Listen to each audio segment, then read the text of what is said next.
አርዕስተ ዜና። የመንግስት ኮሙኒኬሽን በዛሬው ዕለት ባወጣው መግለጫ ጦርነትና አብዮት ለኢትዮጵያ የተሟላ መፍትሄ የማያመጡ መሆናቸው የተረጋገጠ ጉዳይ ነው ብሏል። በሁለቱም መንገድ የመጣ አሸናፊነት ጊዜያዊና መልሶ ቁርሾና ቂም የሚያሳድር መንገድ መሆኑን ተምረንበታል ሲል አስታውቋል። በቀዳሚነት የያዝነው መረጃ ነው። የኢትዮጵያ ብሔራዊ ምርጫ ቦርድ ግንቦት 24 ቀን 2018 ዓ.ም አካሂዳለሁ ብሎ ላቀደው ሰባተኛው ጠቅላላ ምርጫ ለዋና አሰልጣኞችና ለምርጫ ክልል አስተባባሪዎች የሥራ ትውውቅ ስልጠና መስጠቱን አስታውቋል። በዝርዝር እንነግራቸዋለን። የትግራይ ክልል ነጋዴዎች እየጨመረ በመጣው የባንክ ዕዳና ንብረታቸውን የማጣት ዕድል ምክንያት ከፍተኛ ስጋት እንዳለባቸው ገልጸዋል። ብዙዎቹ ነጋዴዎች ባንኮች የተጠራቀመውን ብድር ለማስመለስ ንብረቶቻቸውን በጨረታ እንዲሸጡ ጫና እያሳደሩባቸው እንደሆነ ተናግረዋል። ተጨማሪውን ይዘናል። የዲሞክራቲክ ሪፐብሊክ ኮንጎ መንግስት በኪጋሊ የሚደገፈው የኤም23 ታጣቂ ቡድን አዲስ ጥቃት ከሰነዘረበት ከታህሳስ ወር መጀመሪያ ጀምሮ ሩዋንዳ በሀገሪቱ ምስራቃዊ ክፍል ከ1500 በላይ ንጹሃን ዜጎችን ገድላለች ሲል ከሷል። ከሀገር ውጪ ቀዳሚ ያደረግነው መረጃ ነው። የቬንዙዌላው ፕሬዝዳንት ኒኮላስ ማዱሮ ሀገራቸው ከአሜሪካ ጋር በአደንዛዥ ዕፅ ቁጥጥር፣ በነዳጅ እና በስደተኞች ዙሪያ ለመደራደር ዝግጁ መሆኗን ገለጹ። ለንግግር ያላቸውን ፍላጎት ለማሳየትም ከ80 በላይ የፖለቲካ እስረኞችን በቅርቡ ፈተዋል። በዝርዝር እንነግራቸዋለን።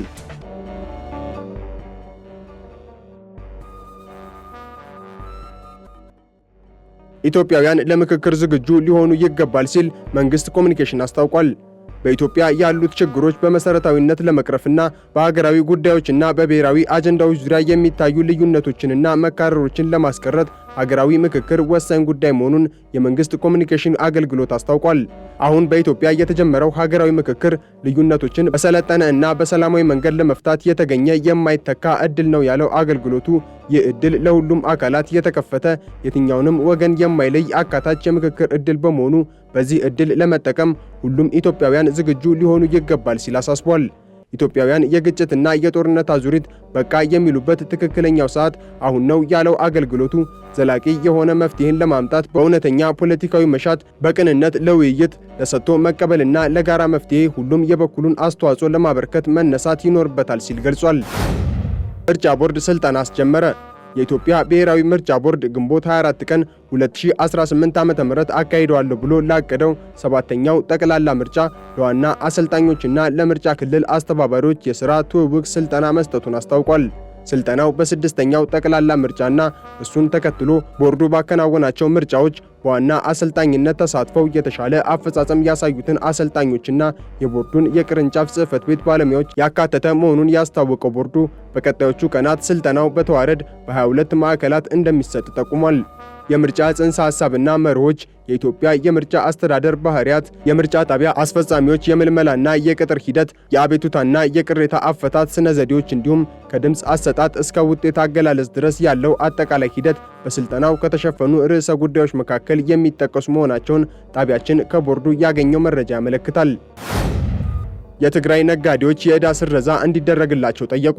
በሽሬ እንዳስላሴ የሚገኙ የንግድ ማህበረሰብ ተወካዮች ከትግራይ ክልል ጊዜያዊ አስተዳደር ፕሬዝዳንት ሌተናል ጀነራል ታደሰ ወረደ ጋር ከመከሩ በኋላ የዕዳ ስረዛንና የንብረት ጨረታዎች መታገድን ጨምሮ አስቸኳይ እርምጃዎች እንዲወሰዱ መጠየቃቸው ተሰምቷል።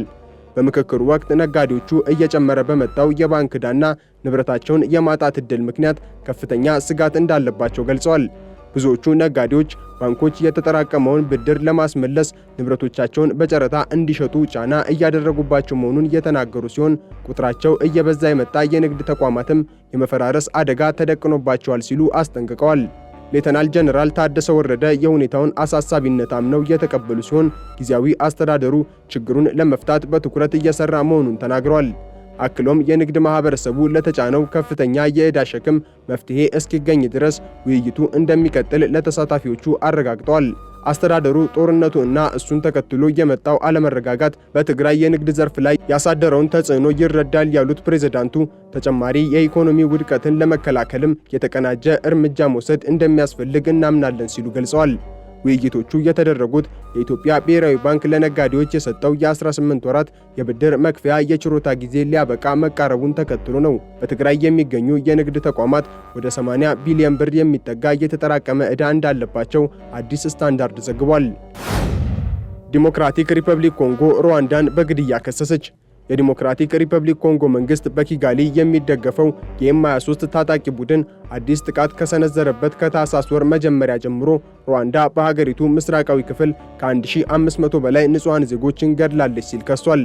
የኮንጎ መንግስት ባወጣው መግለጫ ይህ የሟቾች ቁጥር ከሲቪል ማህበረሰቡ የተገኘ መሆኑን እንዲሁም በሰብአዊ እርዳታ ድርጅቶች እንዲሁም በመንግስት መስሪያ ቤቶች መረጋገጡን ገልጿል። የሀገሪቱ ባለስልጣናት አዲሱን የጥቃት ማዕበል በኮንጎ ሉዓላዊነት ላይ የተፈጸመ ግልጽ የጥቃት ተግባር እንዲሁም ከባድና ተደጋጋሚ ዓለም አቀፍ የሕግ ጥሰት ነው ሲሉ ገልጸውታል። የኤም23 አማጽያን ባለፈው ወር መጀመሪያ ላይ በደቡብ ኪቩ ግዛት የምትገኘውን ቁልፍ የንግድና የስትራቴጂክ ከተማ ኡቪራን መቆጣጠራቸው የሚታወስ ሲሆን ይህም በ10 ሺዎች የሚቆጠሩ ሰዎች ድንበር አቋርጠው ወደ ጎረቤት ሀገር ብሩንዲ እንዲሰደዱ ማድረጉ ተመላክቷል። ታጣቂ ቡድኑ ይህንን አዲስ ጥቃት የጀመረው የኮንጎና የሩዋንዳ መንግስት በአሜሪካ አጋዥነት የተደረገውን የሰላም ስምምነት በፈረንጆቹ ታህሳስ 4 ቀን 2025 በፈረሙ በጥቂት ቀናት ውስጥ መሆኑ የሁኔታውን አሳሳቢነት አጉልቶታል። እንደ ተባበሩት መንግስታት ድርጅት መረጃ ከሆነ በደቡብ ኪቩ በቅርቡ በተቀሰቀሰው ውጊያ ምክንያት እስካሁን ወደ 500 ሺህ የሚጠጉ ሰዎች ከመኖሪያ ቀያቸው መፈናቀላቸውን ፍራንስ 24 ዘግቧል። ማዱሮ ከአሜሪካ ጋር ለመደራደር ፍላጎት አሳዩ። የቬንዙዌላው ፕሬዝዳንት ኒኮላስ ማዱሮ ሀገራቸው ከአሜሪካ ጋር በአደንዛዥ ዕፅ ቁጥጥር፣ በነዳጅና በስደት ዙሪያ ለመደራደር ዝግጁ መሆኗን ገለጹ። ማዱሮ ይህንን የገለጹት ዋሽንግተን በቬንዙዌላ ላይ ያላትን ወታደራዊና የማዕቀብ ጫና ባጠናከረችበት ወቅት ሲሆን ለንግግር ያላቸውን ፍላጎት ለማሳየትም ከ80 በላይ የፖለቲካ እስረኞችን በቅርቡ ፈተዋል። ፕሬዝዳንት ትራምፕ በቬንዙዌላ ግዛት ውስጥ በሚገኝ የአደንዛዥ ዕፅ ጀልባዎች መጫኛ ወደብ ላይ የአሜሪካ ጦር ጥቃት መፈጸሙን ቢያረጋግጡም ማዱሮ ግን ስለ ጥቃቱ ዝርዝር መረጃ ከመስጠት ተቆጥበዋል።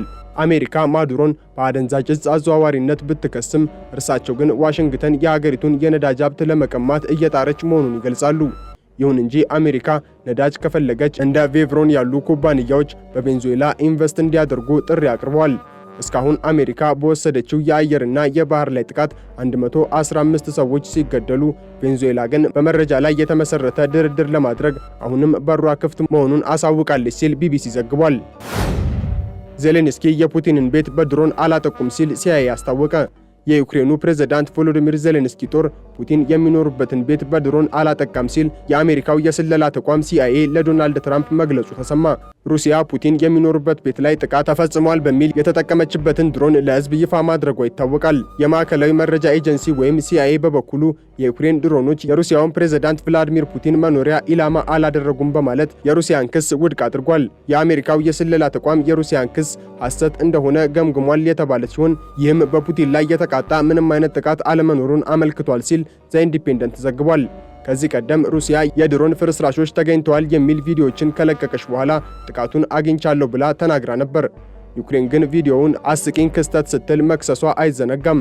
ይህ በእንዲህ እንዳለ የአካባቢው ባለስልጣናት እንደተናገሩት አዲሱ ዓመት ሲጀመር ሁለቱ ሀገራት በድሮን የታገዘ የተኩስ ልውውጥ አድርገዋል።